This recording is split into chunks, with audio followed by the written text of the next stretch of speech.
네, 안녕하십니까. 오늘 말씀은 누가복음 18장 1절에서 47절 말씀을 읽겠습니다. 요절 13절 세리가 멀리 있어서 감히 눈을 들어 하늘을 우러러 보지도 못하고 다만 가슴을 치며 하나님이여 불쌍히 여기옵소서 나는 죄인이로소이다.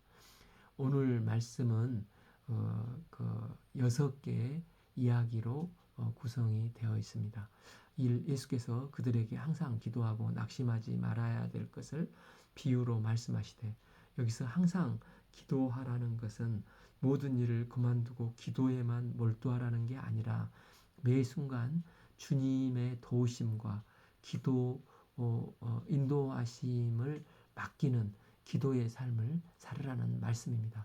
또한 기도를 할 때 낭망하지 말고 기도하도록 해야 한다는 것입니다. 이르시되 어떤 도시에 하나님을 두려워하지 않는 사람을 무시하는 재판장이 있는데, 이제 두 인물이 나오는데 한 사람은 하나님을 두려워하지 않는 재판장이었습니다. 이 재판장은 과부의 질문에 답을 해야 될 법적인 의무를 가지고 있는 사람입니다. 예수님은 하나님께서 우리의 기도를 반드시 들어주신다는 것을 말씀하고 계시는 것입니다. 왜 하나님께서는 우리의 기도를 반드시 응답해 주셔야 합니까? 그것은 하나님께서 우리를 그분의 자녀로 삼아 주셨기 때문입니다. 요한복음 1장 12절 영접하는 자 곧 그 이름을 믿는 자에게는 하나님의 자녀가 되는 권세를 주셨으니, 그러니까 부모가 자녀를 낳으면 자녀를 양육할 의무가 있듯이 여호와 하나님께서는 그의 자녀된 우리의 기도를 응답을 해 주셔야 될 의무가 있다고 하시는 것입니다. 기도는 택함받는 하나님 자녀들만이 할 수 있는 특권인 것입니다. 하나님의 자녀된 사람의 기도는 하나님 앞에 특권으로서 당당하게 하나님 앞에 겸손히 나가서 사용을 해야 됩니다. 그래서 예수님은 항상 기도하고 낭망하지 말라 간단히 말씀하실 수도 있었지만, 과부와 재판장 비유를 들으시면서까지 이 하나님은 기도를 들으시는 분이심을 말씀하십니다. 3. 그 도시에 한 과부가 있어 자주 그에게 가서 내 원수에 대한 내 원한을 풀어주소서 하되, 그리고 또 한 사람은 당시 사회적 약자를 대표하는 과부가 나오는데, 그녀는 원수에게 너무 억울한 일을 당한 것 같습니다. 여자가 한을 품으면 온유월에도 서리가 내린다고 하는데, 힘없는 그녀가 할 수 있는 것은 오직 재판장에게 매달려서 자신의 한 맺힌 원한을 호소하는 길밖에 없었습니다. 4. 그가 얼마 동안 듣지 아니하다가 후에 속으로 생각하되 내가 하나님을 두려워하지 않고 사람을 무시하나. 5. 그 과부가 나를 번거롭게 하니 내가 그 원한을 풀어주리라. 그렇지 않으면 늘 와서 나를 괴롭게 하리라 하였느니라. 여기서 번거롭게라는 말의 어원은 누디딩이라는 말로, 이 요즘으로 말하면 상대방의 눈을 강펀치로 날린다. 즉 아무 대비도 안 하고 있는데 갑자기 강펀치가 확 날라와서 한 방 때렸다는 것입니다. 재판장이 당한 게 지금 이 강펀치를 얻어 맞은 것과 같다는 것입니다. 말이나 논리나 어떤 법리적인 논쟁이 아니라 그냥 과부는 매일 찾아와서 엉엉 울고 난리를 치는 것입니다. 처음에는 저러다 말겠지.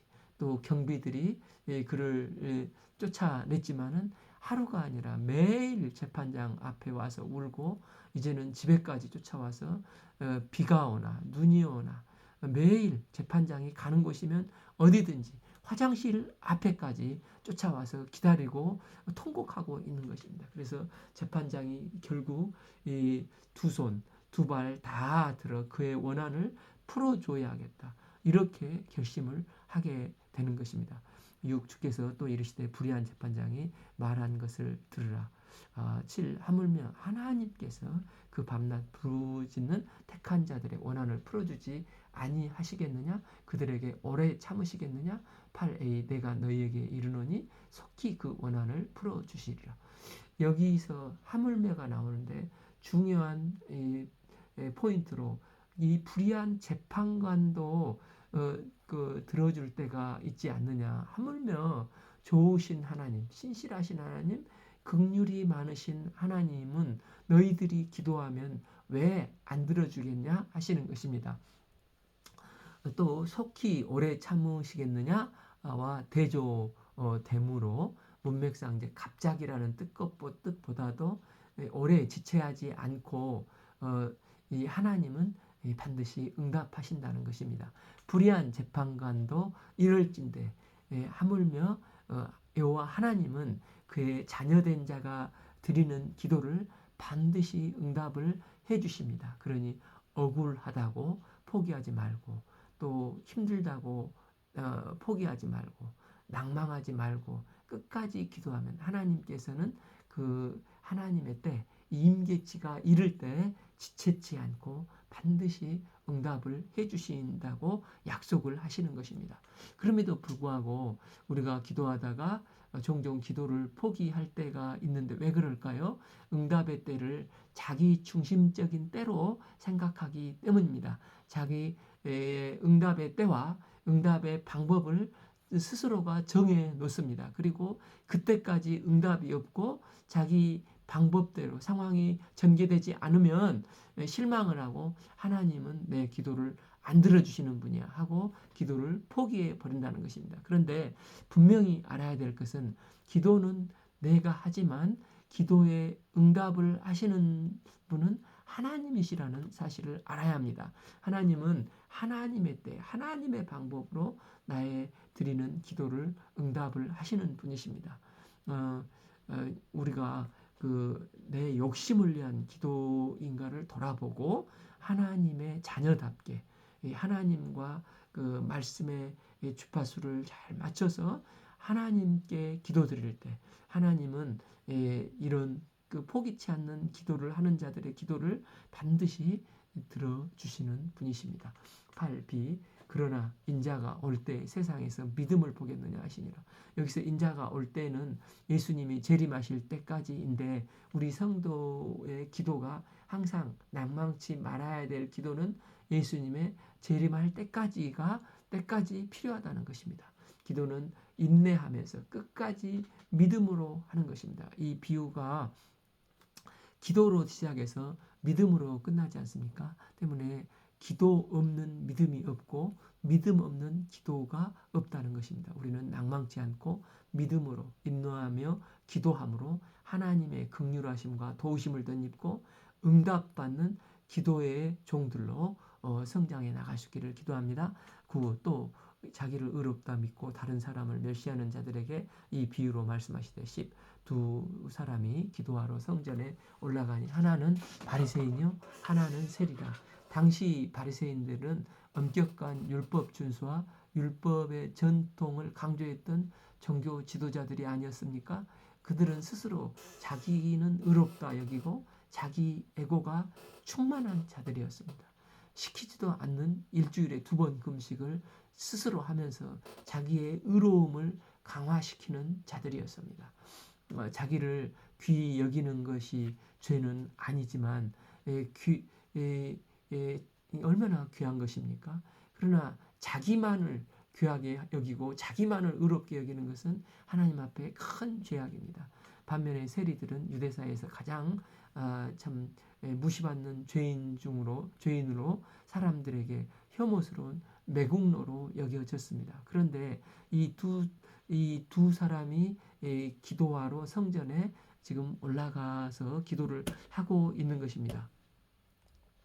이 두 사람이 성전에 올라갈 때 10일 바리새인은 서서 따로 기도하고 이르되 하나님이여 나는 다른 사람들 곧 토색불이 간음하는 자들과 같지 아니하고 이 세리와 같지 아니함을 감사하나이다. 12 나는 일회에 2번씩 금식하고 또 소득의 11조를 드리나이다 하고 이 바리새인의 기도하는데 기도하던 위치를 잘 보십시오. 이 바리새인은 세리들과 따로 사람들이 잘 보이는 곳에서 기도를 하고 있습니다. 여기서 2번씩 반복해서 등장하는 단어가 있는데 뭐뭐과 같지 아니하고 나는 다른 사람과 다르고 세리와도 다르다는 것입니다. 아마도 이 바리새인은 세리들을 도저히 같이 할 수 없는 종류의 인간이라고 생각을 했습니다. 나는 다른 사람들과 다르다. 이게 교만이지 않습니까? 15, 11. 또 이제 그 반복해서 나오는 단어가 나라는 단어입니다. 우리 성경에서는 번역상 이제 나는 다른 사람들 곧 토색불이 가늠하는 자들과 같지 아니하고 이렇게 이제 두 번 나오는데 이제 원문에는 이 나가 계속해서 반복되어 강조되어 나온다고 합니다. 나는 다른 사람들 토색 불의하는 자들과 같지 않냐고 나는 이 세력과 같지 않고 나는 1회에 2번씩 금식하고 나는 소득의 11조를 꼬박꼬박 드립니다 라고 나를 강조하고 있는 것입니다. 이제 우리는 그 특별히 열심히 신앙생활하는 사람들을 많이 보게 됩니다. 이게 얼마나 귀한 것입니까?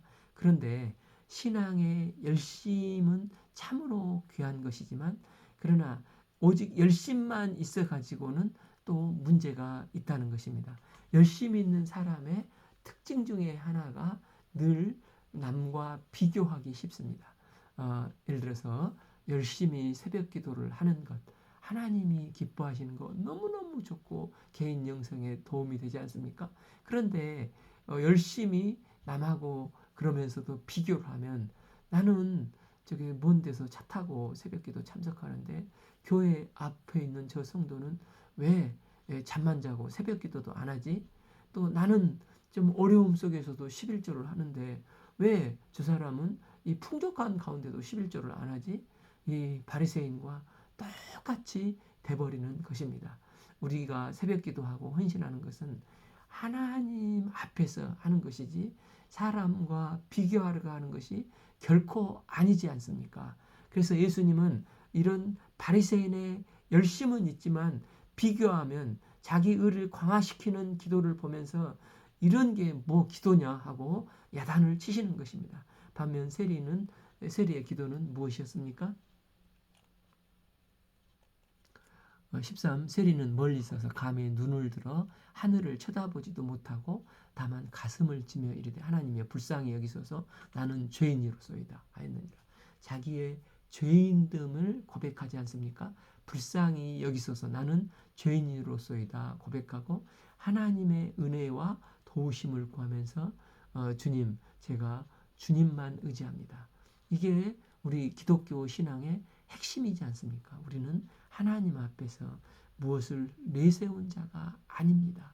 아무것도 할 수 없는 죄인임을 주님 앞에 솔직하게 고백하고 인정하고 주님의 도우심을 구하는 것입니다. 이게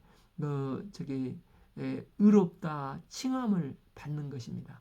로마서 3장 24절 그리스도 예수 안에 있는 속량으로 말미암아 하나님의 은혜로 값없이 의롭다 하심을 얻은 자 되었느니라. 여기서 복음의 역설이 있습니다.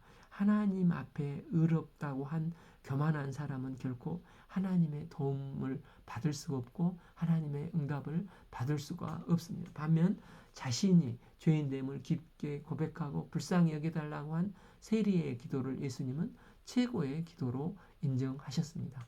14. 내가 너에게 이르노니 이에 저 바리새인이 아니고 이 사람이 의롭다함을 받고 그 집으로 내려갔느니라. 우리가 하나님 앞에 가져야 할 자세는 나의 죄인됨을 고백하고 나를 불쌍히 여기달라고 기도하고 나를 통해서 하나님의 일이 이루어지기를 원합니다. 이런 기도를 할 수 있기를 기도합니다. 또 하나는 다른 사람 들으라고 큰 소리로 하는 이제 기도가 있지 않습니까? 그런데 다른 사람들 들으라고 하는 기도가 심해지면 이 가짜 기도로 나가기 쉽다는 것입니다. 중요한 것은 기도는 하나님만 바라보고 하는 것이지 대상이 사람이다 하면은 그 기도는 변질되기 시작하는 것입니다. 또한 특별히 참 우리가 신앙이 언제부터 이렇게 변질되기 쉽습니까? 그것은 구별된 장소와 시간을 줄여질 때 이게 신앙이 점점 형식화되기 쉽습니다. 혼자 하는 기도가 줄어들 가능성이 가장 큰 사람이 이런 목사나 또 선교사 또 장로 참 이런 사역자들 중직자들이 아니겠습니까?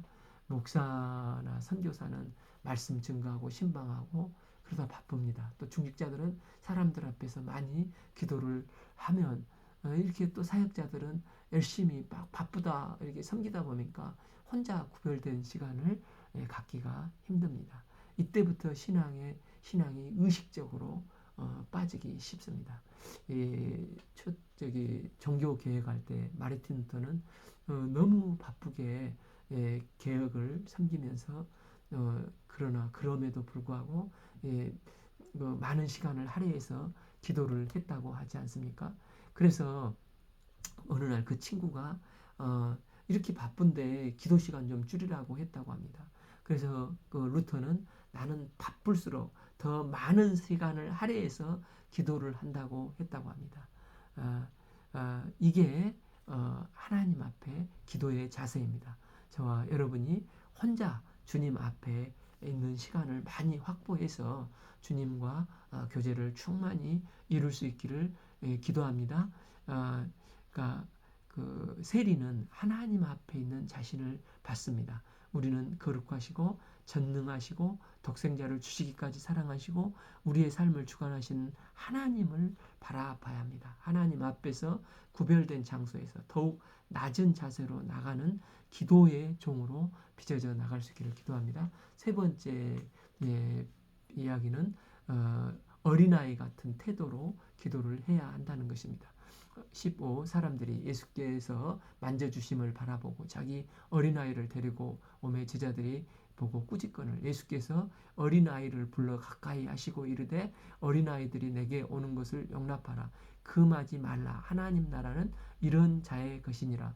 그러니까 예수님의 제자들이 어린아이들 특히 유아들이 데리고 오는 것을 책망하고 있는 상황인데 제자들 책망 속에서는 예수님께서 지금 이렇게 중요한 일을 하고 계시는데 전혀 중요하지도 않는 유아들을 데리고 나오는 것은 참으로 어리석은 짓이라 생각이 들어서 그들을 책망했던 것 같습니다. 그런데 이런 제자들을 예수님은 꾸짖으셨습니다. 이는 17 내가 진실로 너에게 이르노니 누구든지 하나님의 나라를 어린아이와 같이 받아들이지 않는 자는 결단코 거기에 들어갈 자가 없느니라.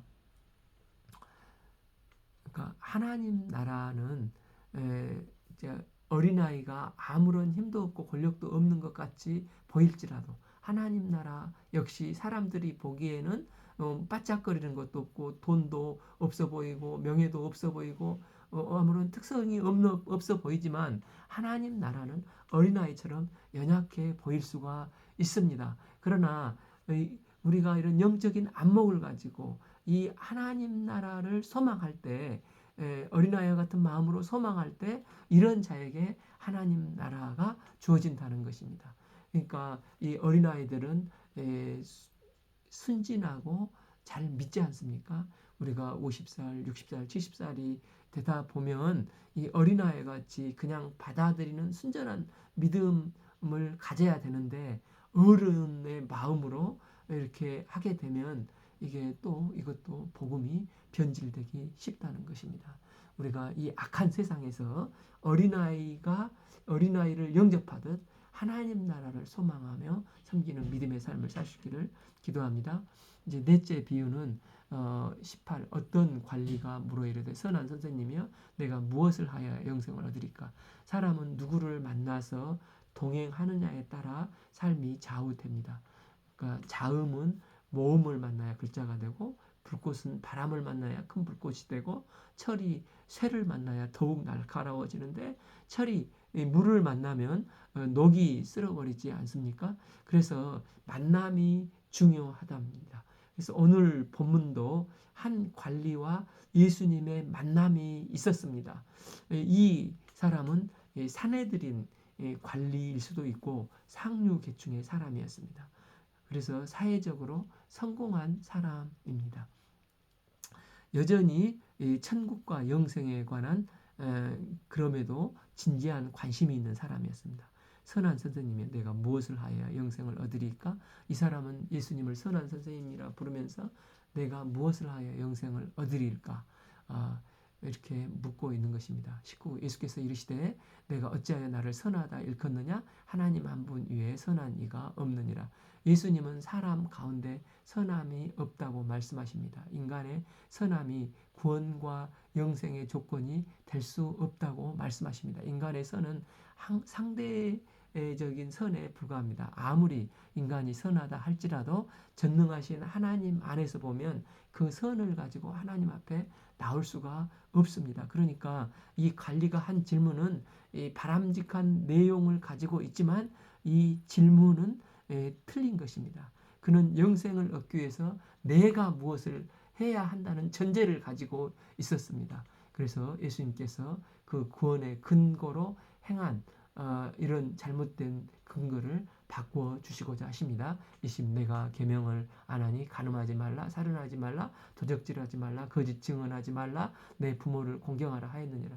지금 예수님은 율법을 잘 지켰는지 확인하는 숙제 검사를 하시는 게 아니라 이 사람의 실체를 드러내기 위해서 질문을 하시는 것입니다. 여기서 예수님이 계명을 말씀하시는 것은 이 계명을 다 지키면 구원을 얻을 수 있다. 이런 말씀을 하시는 게 아닙니다. 구약은 마치 엑스레이 같다는 말이 있지 않습니까? 사람의 몸을 이게 엑스레이가 찍고 진단을 할 수가 있습니다. 그렇다고 해서 병이 낫는 것은 아니지 않습니까? 관찰하고 진단하는 도구에 불과할 뿐입니다. 그래서 그 율법도 그렇다는 것입니다. 20일 여짜오되 이것은 내가 어려서부터 다 지켰나이다. 이를 볼 때 이 사람은 성실하고 경건하게 살려고 노력했던 사람인 것 같습니다. 그런데 대답이 밑바탕을 보면은 아직도 자신이 진실된 모습을 발견하지 못한 것을 알 수 있습니다. 이것을 안타깝게 여기신 예수님은 이 사람을 향해서 다시 질문을 하십니다. 22 예수께서 이 말씀을 들으시고 이르시되 내게 아직 한 가지 부족한 것이 있으니 내게 있는 것을 다 팔아 가난한 자들에게 나눠주라. 그리하면 하늘에서 내게 보화가 있으리라. 그리고 와서 나를 따르라 하시니 23 그 사람이 큰 부자이므로 이 말씀을 듣고 근심하더라. 구원을 얻기 위해서 자신의 죄인됨을 깨달아야 하는데 이 청년은 아직도 자신이 죄인이 아니라고 항변을 하고 있었기 때문에 예수님은 이 사람의 가장 약한 곳, 아픈 곳을 찌르신 것입니다. 이 사람이 가지고 있었던 경건 속에 숨겨있는 자기 내면의 갈등, 그를 지배하고 있는 재물에 대한 탐심을 얘기를 하셨을 때 그를 통해서 그가 죄인됨을 발견하기를 원했습니다. 그런데 이 사람이 큰 부자이므로 이 말씀을 듣고 근심하더라. 다른 복음서에서는 근심하여 떠나갔다는 것입니다. 이런 관리의 모습을 보신 예수님은 이렇게 말씀을 하십니다. 24 예수께서 그를 보시고 이르시되 재물이 있는 자는 하나님 나라에 들어가기가 얼마나 어려운지 25 낙타가 바늘귀로 들어가는 것이 부자가 하나님 나라에 들어가는 것보다 쉬우니라. 부자가 하나님 나라에 들어가기가 이 탐심 때문에 어렵다. 낙타가 바늘귀로 들어가는 것보다 더 어렵다. 이것은 불가능하다는 것입니다. 이 부자 관원은 철저히 자기가 가진 것을 통해서 자신의 의로움을 붙들고 자기가 가진 것으로 구원을 받을 수 있다고 생각한 사람이었습니다. 이 관리와 같은 생각을 하고 있는 그 무리들도 이 뜻을 이해하지 못하고 있었습니다. 26 듣는 자들이 이르되 그런즉 누가 구원을 얻을 수 있으리까? 당시 사람들이 생각하기를 부자는 하나님께로부터 복을 받은 사람인데 그가 하나님 나라에 들어가기가 어렵다 하시는 말씀이 이해가 안 되는 것입니다. 27 이르시되 무릇 사람이 할 수 없는 것을 하나님은 하실 수 있느니라. 예수님의 대답은 사람은 결코 구원할 수가 없다. 그러나 오직 하나님만이 우리를 구원할 수 있다고 말씀하시는 것입니다. 하나님은 인간을 구원하실 때 인간의 행위에 근거하지 아니하시고 오직 하나님의 구원, 즉 영원한 생명을 주시는 것은 사람에게 은혜로 선물로 주시는 것입니다. 이 모습을 본 베드로가 예수님께 묻습니다. 28 베드로가 여짜오되 보시옵소서 우리가 우리 것을 다 버리고 주를 따랐나이다. 29 이르시되 내가 진실로 너에게 이르노니 하나님 나라를 위하여 집이나 아내나 형제나 부모나 자녀를 버리는 자는 30 현세에 여러 배를 받고 내세에 영생을 받지 못할 자가 없느니라 하시니라. 예수님은 여기에 나오는 관원처럼 예수님보다 귀하게 여기는 그 어떤 다른 이유 어떤 것도 스로도 하나님 나라에 들어갈 수 없다는 것입니다. 어떤 다른 이유로 근심하며 슬퍼하며 예수님을 떠나가지 않기를 바라시고 계시는 것입니다. 30일 예수께서 12제자를 데리시고 이르시되 보라 우리가 예루살렘으로 올라가노니 선지자들을 통하여 기록된 모든 것이 인자에게 응하리라. 이제 5번째 사명의 길은 이 사명의 길을 가신 예수님입니다. 예수님은 예루살렘으로 올라가는 여정에 있고 제자들을 비롯해서 유대인들은 하나님의 기름 부음 받은 자가 이 땅에 오면 오늘날 압제받고 있는 우리 현실을 뒤엎고 영광스러운 다윗의 모습을 재현할 거라고 생각을 했습니다. 그래서 그들은 고난의 힘없는 메시아, 고난의 종 메시아가 아니라 영광스럽고 권능의 메시아가 오셔서 열방으로부터 높임받는 메시아를 꿈꿨습니다. 그런데 예수님은 고난받고 십자가에 죽으시고 부활하실 것을 계속해서 2번 말씀하셨는데도 제자들이 이해를 못해서 또 이제 3번째 말씀을 하신 것입니다. 32 인자가 이방인에게 넘겨져 희롱을 당하고 능욕을 당하고 침뱉음을 당하겠으며 30 그들은 채찍질하고 그를 죽일 것이나 그는 3일 만에 살아나야 하리라. 주님께서 이렇게 거듭 말씀하시는 이유는 예수님께서 십자가 고난 부활하신 후에 제자들이 감당해야 할 복음 전도자로서 사명을 온전히 깨닫게 될 것을 아시기 때문이었습니다. 34 제자들이 이것을 하나도 깨닫지 못하였으니 그 말씀에 감추었으므로 그들이 그를 이루신 바를 알지 못하느니라. 제자들이 사도행전에서 이제 성령 받고 예수님의 믿음대로 예수님이 어떤 분이신지를 깨닫고 십자가와 부활의 은혜를 능력을 깨닫게 되었을 때 제자들도 예수님이 가셨던 이 사명의 길을 땅끝까지 흔들리지 않고 갈 수 있었습니다. 이제 마지막 6번째 이야기는 제자들과 대조적으로 여리고의 소경 거지가 등장을 합니다. 35 여리고 가까이 가셨을 때 한 맹인이 길가에 앉았다가 구걸하다 그는 제자들과 달리 앞을 보지 못하는 치명적인 결핍에도 불구하고 주님을 향한 빛나는 믿음이 있었습니다. 36 무리가 지나감을 듣고 이 무슨 일이냐고 물은데 앞이 보이지 않던 소경이 할 수 있는 일은 사람들이 발자국 소리가 많이 들리니까 길가에서 구걸하는 그는 예수님 이제 소식을 들었습니다. 그래서 37 그들이 나사렛 예수께 지나가신다 하니 38 맹인이 외쳐 이르되 다윗의 자손이여 나를 불쌍히 여기소서 하거늘. 지금 제자들은 예수님이 정치적인 메시아가 되시면 자신들도 덩달아 높아질 것을 기대하고 가고 예수님을 따라가고 있는 것입니다. 그러나 이 소경은 메시아가 오시면 소경이 눈을 뜬다고 하신 이사야 말씀을 그대로 믿고 있었습니다. 그래서 그는 이 메시아가 나에게 전적인 긍휼과 은혜를 구하면 눈이 띄어질 것을 간절히 소망하면서 예수님을 외치고 있는 것입니다. 이 무리들이 39 앞서 가는 자들이 그를 꾸짖어 잠잠하라 야 입 닥쳐 하고 꾸짖은 것입니다. 39b 그가 더욱 크게 소리질러 다윗의 자손이여 나를 불쌍히 여기소서 하는지라.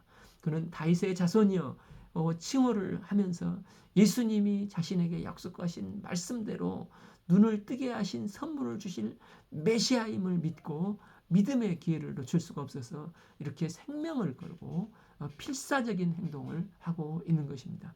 40. 예수께서 머물러 서서 명령하여 데려오라 하시니 그가 가까이 오매 물어 이르시되 41a 내게 무엇을 하여 주기를 원하냐? 이렇게 묻는 이유가 무엇일까요? 이는 소경이 질문을 궁금해서 몰라서 묻는 질문이 아니라 예수님은 이 소경이 눈뜨기를 원한다는 것을 너무나도 잘 아셨습니다.